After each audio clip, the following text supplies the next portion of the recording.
With almost 1,000 different moves to choose from, choosing the best 4 moves for your Pokemon is incredibly important. Now imagine if you could only teach each Pokemon one move for the entire game. Oh yeah, it's also a Nuzlocke. And if you don't know what that is, pause the screen right now. On top of all of those rules, my Pokemon are also locked into the first move they use in battle. So knowing when to use a Pokemon and when to save them for a better move down the road is going to be crucial. Unfortunately, the early game is going to lock us into some seriously terrible moves, like Kiba the Charmander, who now only knows Scratch for the rest of his life. Now that we have Kiba on the team, it's time to start catching all the early game encounters. And like I said before, most of them are going to be stuck with terrible moves, like Tamari the Pidgey, who can now only use Gust, the second weakest flying type move in the game. And because I picked Charmander, there's actually one early game encounter who's almost required to beat Brock. Sadly, I got a little unlucky, and instead, Konohamaru the Sparrow is going to join the team. He's stuck with Peck, which is the actual weakest flying type move in the game. And by this point, you can probably tell there's a naming theme going on. Let me know who you think fits their name the best. So after battling our rival, it's time for Plan B. Without Mankey, this challenge just got 10 times harder. And looking at my team, I know they don't have a chance against Brock. But then I found it. They answered all my prayers. Okay, I know Shikamaru doesn't look like much, but I'd like to introduce you to the wonderful world of patience. And with enough of it, Shikamaru finally evolved into Butterfree. It's time to go over the team's moves and then make our way to fight this blind pervert. I decided to lead with Shikamaru before switching to Kiba, hoping he'll level up from the XP. Unfortunately for me, Geodude began spamming defense curls, making Kiba's already useless move even worse. After scratching away for what felt like hours, Kiba barely survives a crit, so I swapped to Tamari, who I thought would do a lot more damage, until I remembered there isn't a physical special split in Gen 3. So after once again slamming my face against the Great Wall of Geodude, I got bored and finally decided to send in Shikamaru, who almost takes the Geodude out with a single confusion, but sadly he didn't, and Shikamaru takes a big crit to the face. Shikamaru is able to take out the Geodude, but now it looks like it's time for Plan C. Like the cold-hearted tactician he is, Shikamaru sent out his wife to die in his place, but she is able to get off a little bit of damage before being sent to her tomb. And now that I have a safe swap, Plan C is in full swing. I send out Konohamaru, who has one simple job: growl until this Onix hits like a skitty. Well, technically they actually have the same base attack, but you know what I mean. And by some crazy combination of luck, bad AI, and a little bit of friendship, Konohamaru was able to get off 4 growls, making this Onix basically useless. I do have to sacrifice him in the process, but it was well worth it. Fly high, little dude. Now, I know I said the Onix was basically useless, but Plan C does involve one more sacrifice. But at least this one is lore accurate. Neji is actually able to do some insane damage with Hyper Fang, slowly bringing Onix down to red. And for a second, I had hope, until Onix took my boy out like Obito. But 3 pawns is a small price to pay for checkmate, so I send out Shikamaru and finally end this battle. After claiming the first badge and putting our fallen ninjas to rest, I decide to recruit some new friends. On Route 3, I catch Taiyua the Jigglypuff and lock her in with Sing. After that, I buy an incredibly overpriced fish, who I name Kisame. And I actually got super lucky, because Kisame has a rash nature, which would normally be terrible, but Bite is actually special in Gen 3. And finally in Mount Moon, I caught Ino the Zubat. After a little bit of exploring, I finally beat up a nerd and stole his fossil. Our next stop is Nugget Bridge, where I encounter my rival. Obama's Pidgeotto does some serious damage with Quick Attack, but Kiba is able to take it out thanks to a lucky crit. He sends Squirtle out next, so I swap to Kisame, who brushes off the turtle's attack and then easily takes it out with Bite. After that, Obama sends out his Abra, who gets taken out with a completely unnecessary critical hit, Bite. And his final Pokemon is a Rattata, who stands 0 chance against Kasami, resulting in our victory. After that showing, I felt pretty confident, so I decided to take on Misty immediately after. But I was still a little scared to restart me, so I decided to keep Kasami in the back and lead with Shikamaru. The AI decided to waste his turn using Harden, and I got free damage off with Confusion. But it seems my luck ended there, because this Staryu decided to spam Recover for like 5 turns before hitting Shikamaru with a Water Pulse, which finally allowed him to take it out. After that, I got a little bit greedy, but lucky for me, Shikamaru survived a Water Pulse and then got some chip damage off with a critical hit. Now it's finally time for Kasami to come out. He absolutely eats a Water Pulse and Swift like it was nothing, right before dealing massive damage with Bite. I'm still scared of getting confused, but after tanking a critical hit, Kasami decided to hit back with his own crit. And boy oh boy, am I glad I decided to pick Bite for Kasami, because this fight would have gone really bad without it. After getting our second badge, I make my way to catch some more Pokemon. On Route 24, I caught Shino the Weedle, who was probably the worst encounter I could possibly get at this point in the game, but that's okay. Actually, it's not, because on Route 25, things get even worse when this Abra uses Teleport. Basically 2 useless encounters, but the show must go on. So after that, I make my way to talk to Bill, get the cruise ticket, and then I encounter this weird criminal. I'm sure this would be a one-time thing. After chasing the grunt off, I catch a fairly useless Meowth, who I name Mommy. Moving on. On Route 6, I caught Yamato the Oddish, who you'll see much more of later. And on Route 11, I caught Orochimaru, the Ekans, who I decided to teach Dig, because unfortunately my Diglett Cave encounter was a level 29 Dugtrio, who not only almost killed Kasami, but is also too high level to use against Lieutenant Surge. Now that I've actually prepared my team to face Obama, I've realized how weird it really is. Like, I've never used such a unique team. This challenge is making me use every Pokemon available. Considering they each only get one move, I really have to stay creative. Obama once again leads with his Pidgeotto, but I came prepared. Kasami is able to take the bird down to 1 HP with a few bites, barely taking any damage in the process. And after an unfortunate miss, Kasami is able to take it out. Next comes his Raticate, who is actually pretty scary at this point in the game. So I play it safe, swapping in Orochimaru to get off the Intimidate. But it seems my fear was unwarranted, because Orochimaru is able to take this oversized furball out with a few digs, and he only gets hit once. Obama's newly evolved Kadabra comes out, so I decide to put Shino to work. But then I get outplayed. Kadabra uses Kinesis, lowering my accuracy, causing Shino to miss.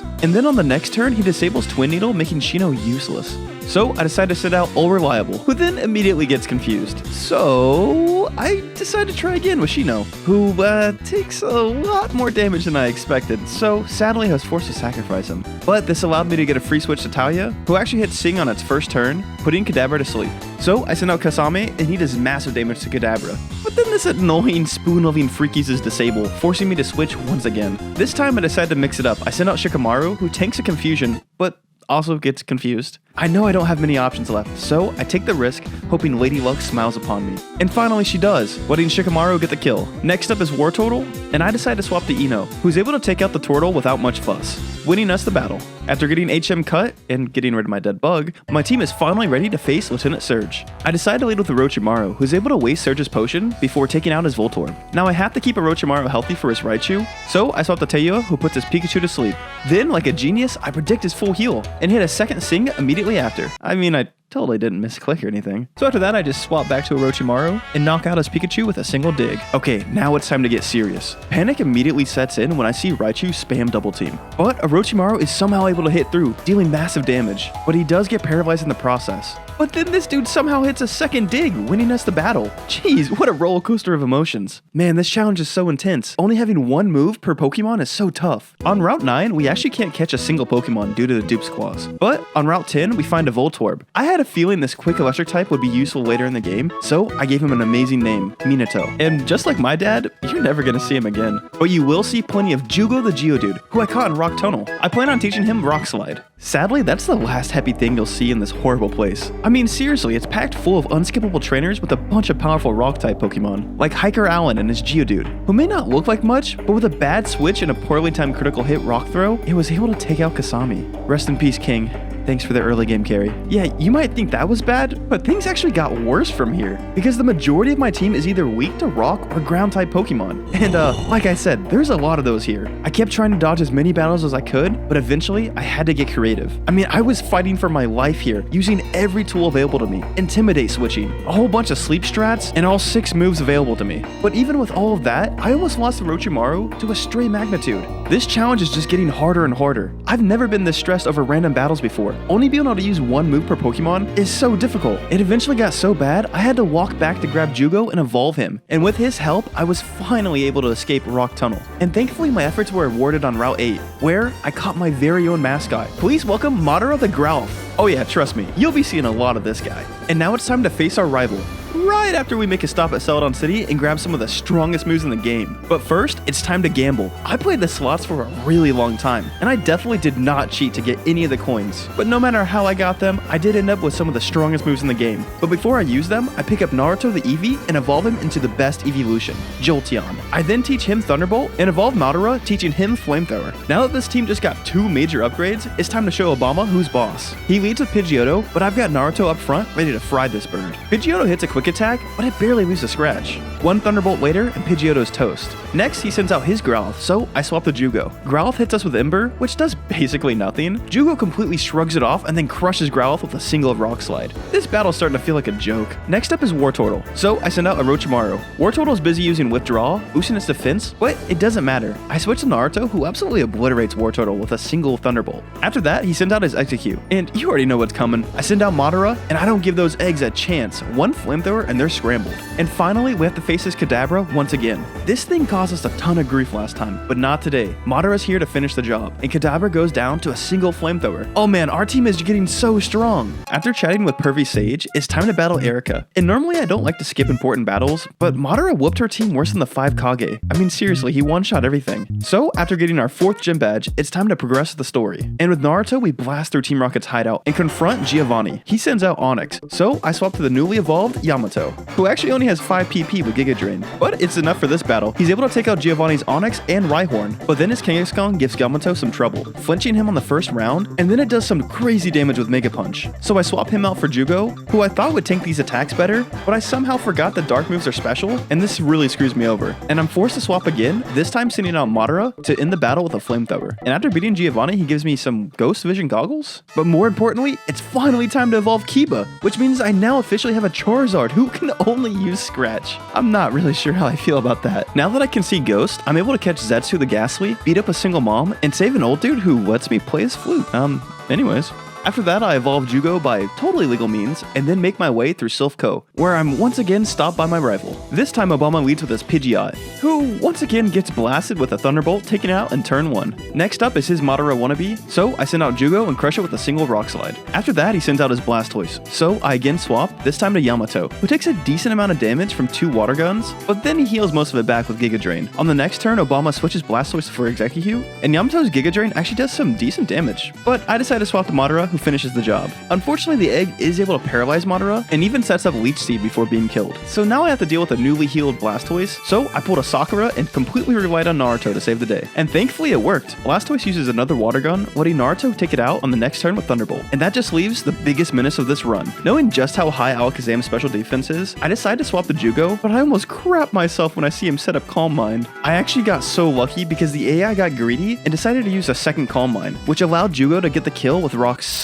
Oh dear God, the run is over. Oh, yeah, that's right. This dude used Future Sight instead of killing half my team. And thank Arceus he did, or this run really could have just ended. So with Obama bested once again, I get a Lapras, and I name it Tobirama. And speaking of battling the same guy over and over again, it's time to fight Giovanni. This time I decide to lead with Madara, who turns his Nidorino into Ash, but after that, he sends out a Rhyhorn. So I swap the Jugo for free, thanks to a lucky miss. But just kidding, Jugo's Rock Slide does virtually no damage. So I send Madara back out, and to my surprise, he takes out the Rhyhorn with 2 flamethrowers. Guess I shouldn't have doubted you, buddy. But here's where things get a little tricky. I'm pretty scared of his Nidoqueen, so I decided to swap the Tobirama, who immediately gets hit with a massive critical hit double kick. But for some reason, I decided to risk it, and I go for Ice Beam. And thankfully, the Nidoqueen wasted its turn with Tail Whip, and then fell to a critical hit Ice Beam. And just like that, Team Rocket was defeated. And we even get a Master Ball. Now, with most of the story out of the way, it's time for some gym battles. I'm going to start with Sabrina this time, and she leads with a Kadabra, who tries to set up a Calm Mind, but Jugo drops some rocks on him, taking it out. Next up is her female Mr. Mime. I'm not even sure if I'm allowed to make a joke about that, so moving on. Jugo takes a little bit of damage from its Side Beam, and then just barely misses the KO with Rock Slide. And now here's where I try to get fancy. I know the AI is going to heal, so I swap the Golbat to preserve Jugo's health. In hindsight, I probably should have just hoped for a higher damage roll on Rock Slide, but was able to waste Sabrina's second Hyper Potion, and eventually kill the Mr. Mime. Her next Pokemon is the Poison Bug type Venomoth, and I don't really get the motivation behind this. Just give her Hypno, or even a Gengar makes more sense. That's already dead, so let's move on to her final Pokemon, Alakazam. And sadly, my plan does force me to sack Ino. Her sacrifice gives me a free swap to Jugo without risking any damage to him. My butthole once again tightens as I see a familiar move, and Jugo just barely misses the kill. Once again, we are in a very dangerous situation. Alakazam has consistently been this team's biggest threat. I desperately try to finish it off, but this time Alakazam goes for the throat, taking Jugo out. Rest in peace, man. And now it is officially time to panic. I'm scrambling to find my out. With no priority moves available, it's either speed or tankiness that will save this run. And with only 5 moves to choose from, I go with Naruto. And he somehow does it. He outspeeds, saving the run with Thunderbolt. Whew, guess I should have called you Minato. After putting the fall in the rest, it's time to find some replacements. I decide to bring back Orochimaru and the newly evolved Zetsu. But there's one more member I want to add to the team. It's time to catch a Snorlax. I decide to make this easy, and I use my Master Ball, because I won't be allowing legendaries anyways. So, say hello to Luffy the Snorlax. And once again, I'm going to be abusing the physical special split in Generation 3. Once I get TM Shadow Ball, that'll be Luffy's move. But you won't be seeing him just yet though, because Zetsu should be all I need to take out Koga. I actually came up with an incredibly genius plan. Step 1, teach Zetsu Psychic. Step 2, use Psychic. Step 3, win. The plan started off pretty good. Koffing easily fell to a single Psychic, and his Muck almost did too. Unfortunately, it used the most annoying move in the game, which allowed Koga to fully heal his Muck after Zetsu missed. So another Psychic brings him back to red, but then Muck just uses Minimize again. And then on the next turn, heals. I'm really starting to get annoyed by this. Zetsu connects again on the next turn, bringing Muck back down to red for the third time, and then proceeds to miss twice before finally taking out this annoying pile of goo. Well, technically the plan is working. I'm just a little less confident now. Koga's second Koffing comes and goes, and now it's just time to take out his ace. I was a little nervous because I was down to my final Psychic, and obviously I have no other moves. But Zetsu was able to take out the Weezing with the last Psychic, winning us our 6th gym badge. Now I'm sure you can tell, but we've kind of hit the point of the game where it's really just a boss rush. But before facing Blaine, I did get Itachi the Aerodactyl and Killer B the Tentacruel. I don't actually use Itachi, but I do teach Killer B Surf, and he's going to make this battle much easier. Honestly, maybe too easy. Killer B is actually able to take out Blaine's entire team with a single Surf. That's not entirely true. One of them was able to put up a little bit of a fight, and it was my best boy, Arcanine. He survived the Surf and did some solid damage with Takedown. Blaine then spends the next 2 turns healing, while Killer B just keeps hanging 8. That was such a lame joke. I can't believe I wrote that. But eventually, the old man does run out of Hyper Potions, and Killer B ends the battle with a final Surf. Now, don't get bored yet. I know that was easy, but the Elite Four is going to push this challenge to the max. I only have 6 different moves for all 5 battles in a row. But before that, we have to prepare the team to face Giovanni one final time. I decided to bring Yamato and Luffy, but now that we have such powerful moves, it turns out I kind of over-prepared. Killer B was able to take out his Rhyhorn, Dugtrio, and his other Rhyhorn, which is his ace. I mean, come on, he even took out his Nidoqueen. But at least this one actually did some damage, which finally forced me to swap Killer B for Tobirama. And he was actually able to tank 2 Earthquakes and then finish off the purple dino with a single Ice Beam. Wow, that was kinda anticlimactic. But like I said, this is about to get really tough. After I beat Obama one more time. Since we'll be seeing him again soon, I'll make this one quick. Naruto easily zaps his Pidgeot into an early grave. After that, he sends out his Rhyhorn to counter me, so I swap the Killer Bee, who's easily able to take it out with a Surf. After that, it's the dreaded Alakazam, but this time, I'm not afraid. I have every Alakazam's worst nightmare, Luffy, who finally has a physical Shadow Ball. And the best part is, it only takes 1 to take this guy out. After that, he sends out his Growlithe, who's still unevolved, and it easily falls to 2 Shadow Balls. And just like that, he only has 2 Pokemon left. Madara easily takes out his eggs with a little fire, and when he sends out his Blastoise, I just swap the Yamato, who takes it out with a few Giga Drains. I'm actually surprised at how well things are going. With every gym badge acquired and Team Rocket out of the way, it's time to take on the Elite Four. But before that, I want to show you the final team. Naruto, Madara, Luffy, Zetsu, Killer B, and finally, my starter, who isn't exactly the strongest option I had. But I thought it would be really funny to beat this challenge with a Charizard who could only use Scratch. Hopefully, I won't regret that. Now, all jokes aside, this is going to be a serious challenge. I only have these 6 moves to defeat 26 Pokemon in a row. And with my limited PP and poor decision making, I have very little room for mistakes. Whew. Okay. Let's do this. Lorelei is first up for the Elite Four, and with my limited options, the best plan I could come up with was to hope Naruto could sweep with Thunderbolt. Unfortunately, her Dugong doesn't go down in 1, but I do get lucky and avoid any damage on Naruto, and I even burn one of her full restores. After that, both Cloyster and Slowbro fall to a single Thunderbolt from Naruto. Now things get a little spicy here when she sends out her Ace Lapras. Let's just say it has me a little worried. With its massive HP and solid special defense, this could put Naruto in a risky situation, but I guess we'll never know, because Naruto absolutely cooked Lapras with a massive critical hit, and as quickly as that, she only has her Jinx left. I decide to play it super safe and swap the Madara.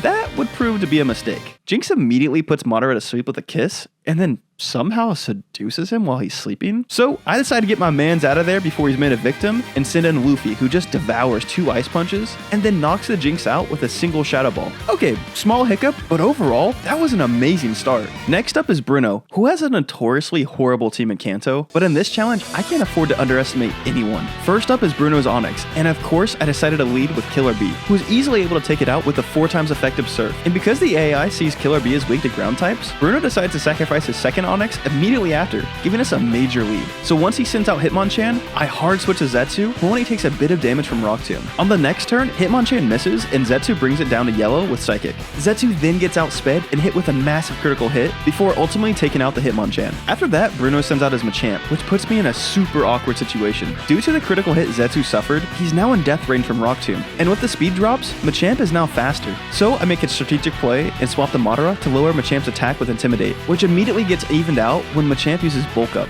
But I'm feeling pretty confident, so I decide to keep Madara in and blast him with a Flamethrower. Meanwhile, Muscle Man decides to Bulk Up again. But I'm still feeling pretty confident, so I use Flamethrower again, but Machamp is able to barely survive. And unfortunately, he just lowered Madara's speed with Scary Face. Now here's where things start to get a little dicey. Bruno heals his Machamp up with a full restore, and Madara is unable to bring him back down to half HP. I do go for one more attack, but now Machamp outspeeds and hits Madara with a massive cross chop, almost killing my Uchiha. I know that no matter what, I can't let Madara die this early. So I'm forced to make a risky switch back to Zetsu, and I'm just hoping Machamp doesn't use Rock Tomb. But to my horror, something worse happens. Bruno uses another full restore, bringing this monster back to full HP. I'm really left with no other choice, and I have to make a desperate play. I'm just hoping Zetsu will either crit or somehow survive one more attack. There's no luck on the crit, but it's not over yet. With Zetsu out of the fight so early, our chances of winning just took a major blow. But I can't give up this early. I send out Naruto, who finally puts an end to this major pain in the butt. And now Bruno's down to his last Pokemon, Hitmonlee. And though his Mega Kick did make my heart skip a beat, in the end, Naruto is able to finish the fight with 2 Thunderbolts. Next up is Agatha, and the strategy for her is pretty simple. All I can really do is hope that Luffy takes out all of her Ghost types with Shadow Ball. Yeah, I know it's not the most creative plan, but I mean, I'm working with 5 moves here. What do you expect? Agatha leads with her first Gengar, who throws a major wrench into my plan by using Double Team, healing up the damage from Shadow Ball, and then confusing Luffy after he misses the second one. I do get lucky on the next turn, and I'm able to bring the Gengar back to red. After that, I realize this Gengar can't actually damage Luffy, so I swap the Kiba to snap Luffy out of his confusion, and then swap back to get immediately confused again. So I decided to give up on thinking and just press Shadow Ball. And funny enough, it actually connects, taking this annoying spirit out. Agatha's next Pokemon is her Golbat, so I take this opportunity to switch to Naruto, who brushes off an Air Cutter before zapping Golbat into an early retirement. After that, she sends out Arbok, and I swap in Madara, who takes just a little too much damage from Sludge Bomb, and this is when I notice, in my haste, I actually forgot to use rare candies to reach Agatha's level cap. But thankfully it doesn't matter, and Madara is able to take out the Garden Snake, and he only dropped the half HP in the process. Now this is where things get super sketchy. Agatha's ace Gengar has entered the battle. Before thinking, I instantly hard swap the Luffy, who gets put to sleep with Hypnosis. And since I obviously can't use Sleep Talk, I'm forced to power through and just hope he wakes up in time. But after only 2 short turns of Nightmares and Sludge Bombs, Luffy's HP falls dangerously low, so I'm forced to send in Killer Bee, who is also immediately put to sleep, and then blasted with a Shadow Ball Nightmare combo, all before he can even wake up. I think it's fair to say things are officially looking bad, and once again, I'm forced to make an impossible choice. I have to sack somebody, so I decide to stay in with Killer Bee, which allows me to get a safe switch into Naruto, who is the only Pokemon I have that's actually faster than her Gengar. His Thunderbolt's able to bring Casper down to half HP, and I even get lucky enough to dodge her Hypnosis, but then she just heals most of the damage back with her Citrus Berry. And now once again, we're put in a dire situation, but I'm forced to push on. Another Thunderbolt brings Gengar back to red, and Naruto narrowly survives a Sludge Bomb. Unfortunately, he is poisoned, and it looks like Naruto's days are numbered. Agatha uses another full restore, bringing Gengar back to full HP, but then my goat does it. Naruto not only brings Gengar to half HP, but he also paralyzes the Gengar, guaranteeing the kill. And the best part is, bro survives the poison with 8 HP. After that, I sit in Madara to deal with her Haunter, who uses Curse and then immediately dies to a Flamethrower. Holy crap, that was close. I really think these 4 can do it. Against all the odds, I somehow arrived to face Lance the Dragon Tamer with only 4 moves left. His first Pokemon is Gyarados, and of course, mine is the mighty Naruto, who's able to fry this oversized fish with a single Thunderbolt. His Dragonair is up next, and I decide to keep Naruto in, who basically gets a free Thunderbolt after Dragonair uses Safeguard. On the next turn, I decide it's finally time for Kiba to pull his own weight, so I send him out to do what he does best. Scratch! After tanking 2 Outrages and a freaking Hyper Beam from Lance's Dragonair, Kiba almost gets a kill, but unfortunately it's stolen from him when Lance uses a full restore. After that, I decide to sack Kiba after using his final scratch. Or that was the plan, but for some reason Lance swapped to Aerodactyl to absolutely humiliate Kiba and then crush him with a 4 times effective Ancient Power. And this is where my dumb plan has a major consequence. This dude somehow got the Omni Boost, increasing all of Aerodactyl's stats by 1, which completely guarantees none of my Pokemon will outspeed it. Welcome to the panic. I legitimately spend about 5 minutes going through all of my options over and over, but at the end of it, I realized my best option is to send out my GOAT Naruto and just hope.